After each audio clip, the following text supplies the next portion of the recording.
We're back to the Neil Haley Show. I'm excited to welcome to the program Gene Kuhn. Again, author, speaker, entrepreneur, business strategist, everything, Gene. And I'm going to ask you questions here. One thing I always learn from you when we're off air or when you're doing a certain topic, it just gives you that kick in the butt as an entrepreneur saying, why didn't I think of that? And so I'm decided just to go ahead and jump into a Q&A in different ways. When you are a solopreneur, what level do you think you should hire people for help, especially if you're a solopreneur? What do you look for? What kind of things? I remember talking to your mentor years ago when I said I was going to scale, and guess what? I wasn't ready at all. Now I am, but she hit me hard in an interview when we first met. So what I'm saying to you, Gene, is the same thing: is how do you kind of know when you should stop being that solopreneur and you should start getting a little bit more help? I always tell my clients they should not be hiring anybody out, even a virtual assistant, until they're about $100,000, right? And I know a lot of people disagree with that. It's like, but you know what? You need to learn this stuff. In my opinion, these are all my opinions. I believe entrepreneurs need to learn a few things. They need to learn how to write copy. They need to learn how to create a landing page. Now, these are all things that people want to what's the word I'm looking for? They want to resource out, or they want to, right? And because they don't want to learn to do it and it's hard, and they spend a lot of money doing that to start with, that they could reserve that and they don't have anything else they're doing, right? It's not like they're flush with clients and they're flush with cash when they're starting out. They need to learn to do some of these things themselves, because I can tell you, even though I resource that out now, there are plenty of times I am working on a Saturday or Sunday and my team is not working, right? And I don't want to wait because I want to launch something today. So everybody should learn to do that. So once you learn to do that and you're creating some money and you get to about $100,000, then hire your first virtual assistant, right?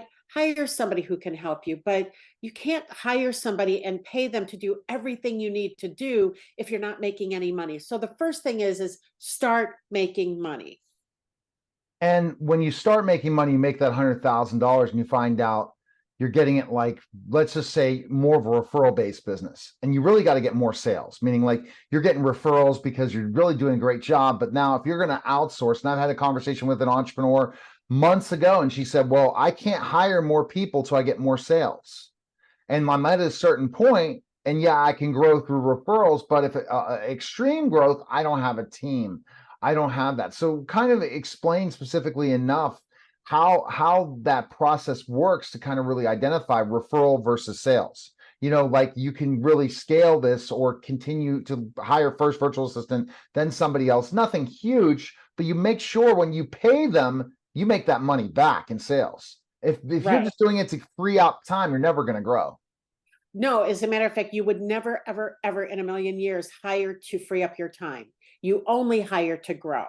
So that would be so if that answers the question there, Neil, for you, but Yes. I think when you're talking about referral-based business, I'm not sure what you're meaning, because Referral-based means they're not really going out there, getting a funnel together, some sort of sales funnel. It could be an email marketing. It could be a podcast funnel. It could be something, because they do such great work. When I was a tutor, I had a tutoring business, except, when I was a tutor, every time a referral would come to me, I was never out selling. I was never going to families. I was never going and speaking. I was just getting my clients straight from that. Well, if I wanted to scale that, I had to use Craigslist to scale it. So I could start selling because I had to get more parents to hire more people. So what I'm talking about, if you're just like I've talked to so many businesses are just a referral-based business, but when they have to get more business, it's not just referral-based, it really becomes difficult for them. I think even when you're starting out, listen, your family and friends are not your clients, right? So when you say referral based, your clients, your friends have no experience in working with you, so they're not going to refer you. Your family's not going to work with you. They're not going to refer you. Where are you getting all of these referrals from? Most business owners that I know don't get but maybe a handful of referrals over the course of their business life.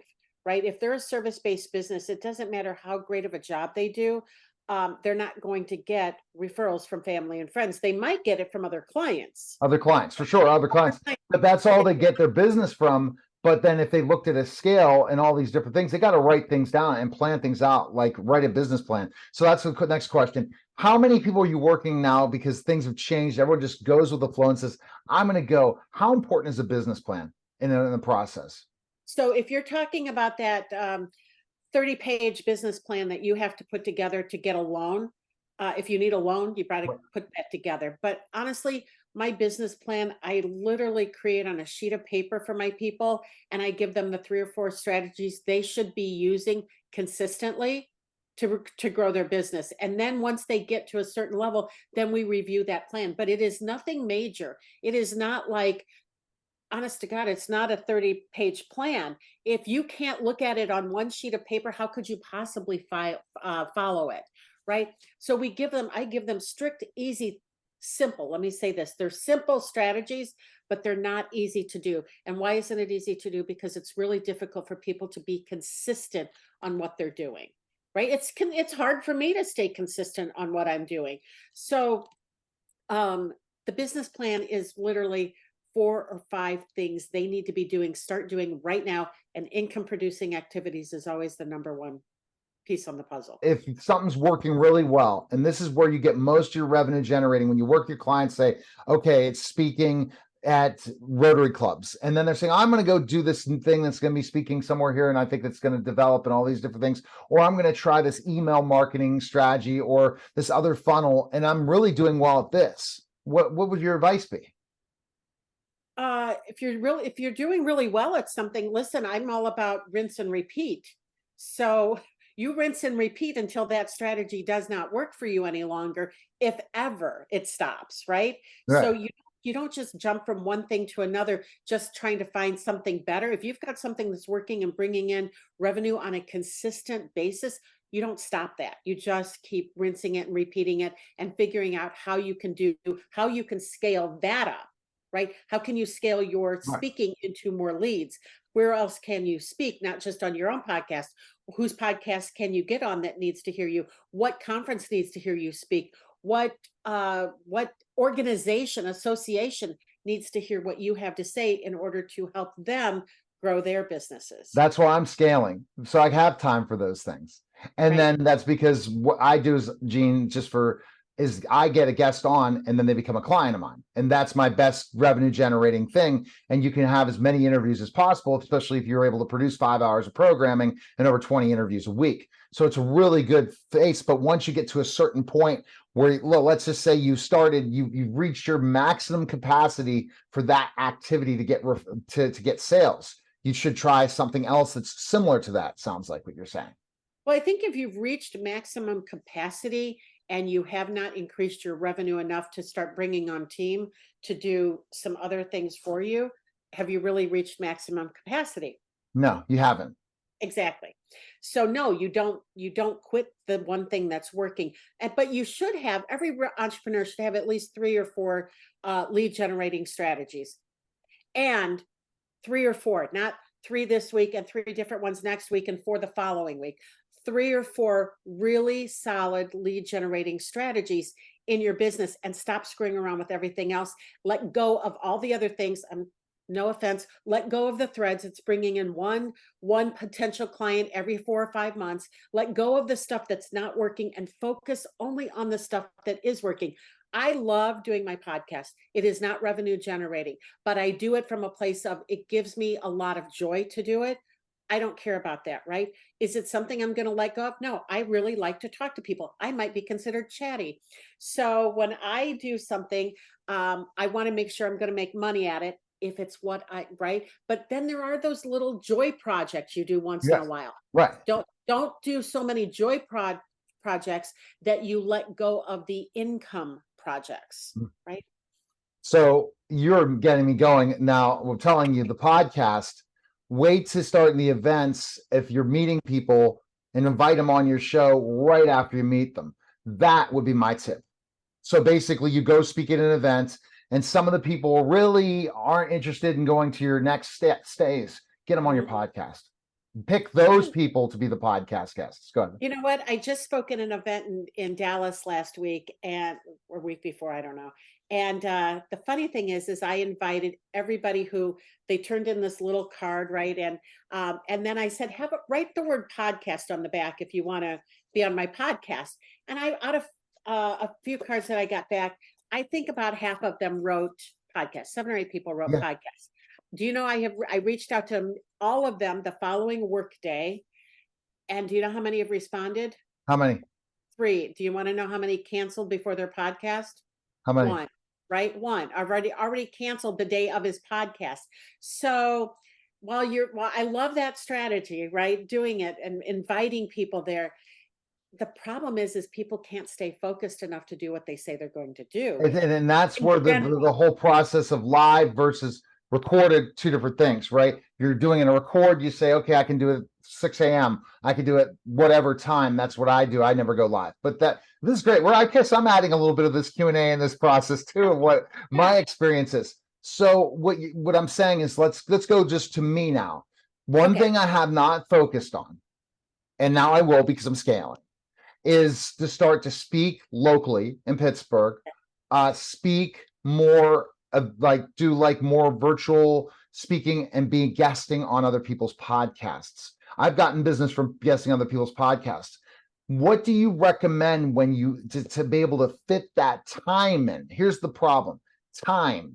Are we working on our business or working in our business? So I figured out the easiest strategy to get business on a regular basis. Now I am scaling, so I need to create the next phase of this. What should I do? I'm at AskGene.com. There you go. Go ahead, Gene. What would your recommendation be for me to free my time up? How do you schedule that time out so you can have more time to speak? Well, first of all, let's talk about that time piece there.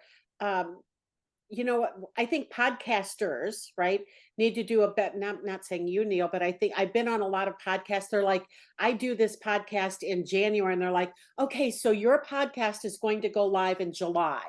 What? Right? That's crazy. Yeah. And I see a lot of that happening a lot of places, that people feel like they can only do 1 podcast a week, and then they're scheduling out for months and months and months. What a crock of crap, right? Yeah.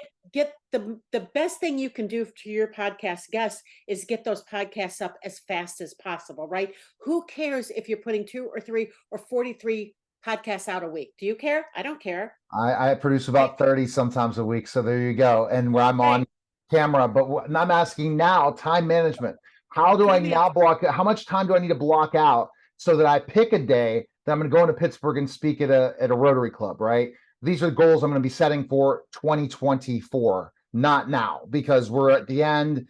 We're kind of closing it out. I'm going and trying to do more speaking at other virtual events, guesting on other people's podcasts. What do you recommend? What strategy do you do to keep your time free to be able to do those activities? Well, first of all, it's not a matter of putting it on. It's really how many times a month do you want to speak, right? You have to pick that. It's not like you're like, oh, I want to speak 4 times a month, so let me go find 4 things that, right? You have to always be looking for something. So if you have 5, are you going to if I had 5 speaking gigs in a month, I am not going to turn down that 5th one. I'm going to be, hell yeah, let's do it. So when you say that, it's kind of a loaded question because it really doesn't. You've got to take the time. It's not I try to 10x everything. That's my problem. Right. And this is kind of fluid because if I got a call, there's an organization I belong to that they can call me or email me and give me a spot whenever they have it, right? And if they have a spot available and I have the time on my calendar, I absolutely will do it. Now, am I going to cancel a client to go speak? Absolutely.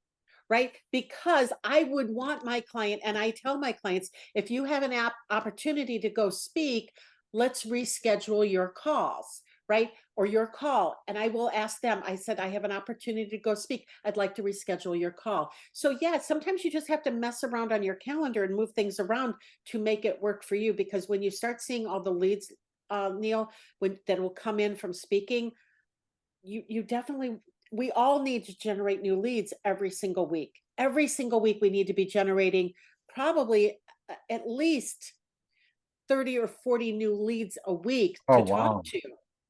Yeah, I think you're going to be surprised because at the Second Act conference, I am going to show people how many leads they need, how to figure out a formula, how to figure out how many leads you need every single month to hit your revenue goal for that month.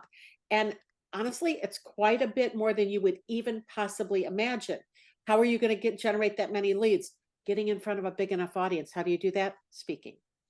30 or 40 leads. That's and A that's week. where you're Yeah. going to get a bigger audience. And I think that the thing that you're next, Gene, is when you're talking about like when you went to Dallas or you go speak in another place and they fill this out, your lead gen will be guesting on a podcast, because if you can get more of those people on and more regular basis of people you don't know and interview them, that's going to be an income generator that you won't even imagine. One of them will change everything. That's how it usually works in the podcast world. I guess my final question is, how do you look at revenue growth and how it's worth seeing? What kind of percentage a year do you think you should grow in revenue as a company to see that you're growing on the right pace?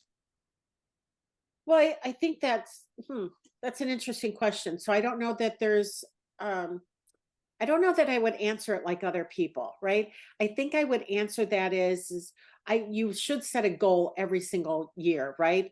And if so you pick that. I don't, because I do believe in that we can manifest all of this stuff. And when I say manifest, I don't mean some woo-woo bullshit. I mean we can manifest it because we make it happen, right? It's more of a We mindset manifestation than the in your mind. I understand what you're saying. Just basically put it Yeah. out. I mean, I believe in the visualization. The other thing, it happens, it will happen. That's it. But if I you can't, believe in the but you- moment you ask for it, it's happened already. happened. It's there. Now you've got to find it, right? It's Right. there. You've got to find it. Uh-huh. So when you're doing that, you set your goal based on where you want to be. I can't tell you what you should or should not scale because some people could literally double their $1 million business to a $5 million business in 1 year. And some other entrepreneurs, small entrepreneurs, may be really super happy to go from $30,000 to $45,000 in 1 year, right? So it depends, right? The way you would do that is you set your goal. I always break my goal down into first a monthly goal, then I break it down into a weekly goal, and then I break it down into a daily goal. So I know how much revenue I need to be bringing in every single day of this year to hit my goal. And if I'm not bringing it in, who's responsible if I don't hit that goal? I don't know. Neil Haley, of course. No, Yes. I'm just kidding. It's just me, right? I'm the only one who's responsible for hitting that goal, right? That's true. Yeah. All right, it's best place to go, GeneKuhn.com. Great questions and answers. I'm gonna have to do this again. Appreciate it, Gene. I love it. Thanks. All right, bye. You're listening and watching the Neil Haley Show, and we'll be back in just a moment.